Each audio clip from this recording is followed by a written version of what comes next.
Father Berrigan will take the stand now.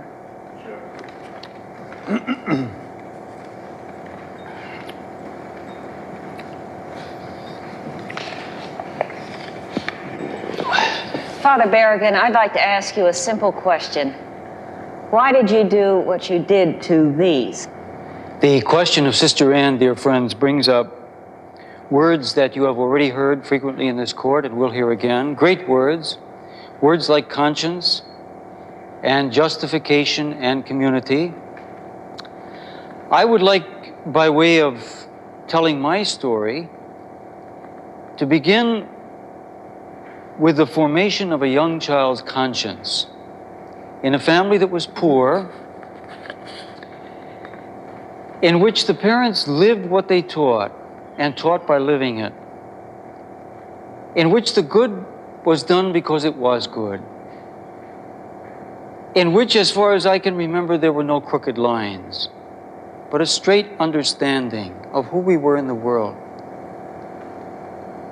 The second influence, and one which abides really to this moment, is the influence of my religious order. At 18, I entered the Jesuits. And I reflect that in May I was 60 years old, which means, I guess, that I have never really been anything in my adult life except a priest and a Jesuit.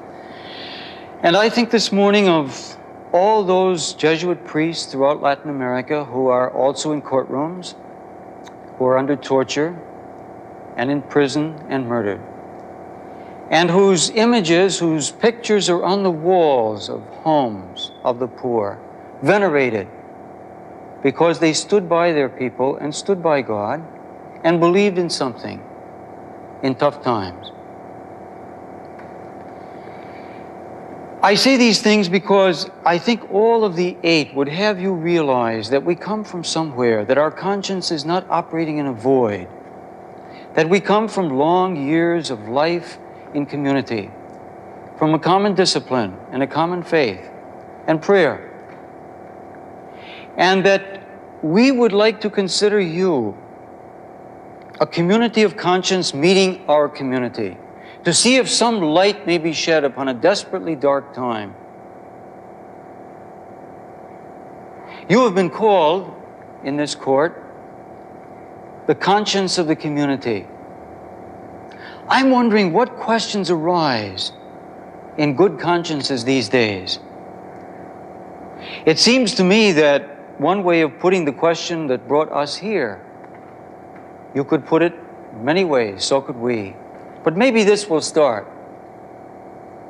What is to happen to the children of the world if these things continue? Is there going to be a human future? Is there going to be a next generation? These are desperately grave questions in the light of these weapons. Because they foreclose the future, they foreclose the lives of children. They're absolutely indiscriminate in their power of destruction. They don't even deserve the word weapon. They are some nameless horror aimed at life. What do we do in such times? I think the 8 will tell their story of what we tried to do, where we tried to go, where our consciences impelled us. The direction has not been easy. And again, I speak for myself. I would put it this way. I could not do what I did. I use a deliberately clumsy phrase that I hope you can grab. I could not do this thing. It speaks of a kind of a blow in the back that says, take the next step. A step that you don't want to take. A step that every cowardly bone in your body says, don't take. I must say to you, and the confession is not particularly appealing or a proud one, every time I'm arrested, my stomach turns over. I want not to do it. I want not to move in that direction. I don't do particularly well in jail. I hate the humiliation. I hate the degradation of it all, the scene in which human life is so devalued and devoured, and yet one goes forward. One cannot not do what must be done, especially with the kind of background that I've tried to share with you. Well, so we came to this hour, which has been told again and again, September 9th, and in a very modest and carefully calibrated way, being careful about the human lives involved, the guards and the others, we went into that plant and did something which evidently is highly charged in the public mind, in the judicial mind, something symbolic, poured our own blood over these monstrous objects, dented them, and stood around praying and singing until the law came and we were whisked off.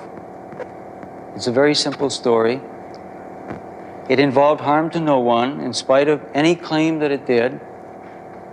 We did what we could not do.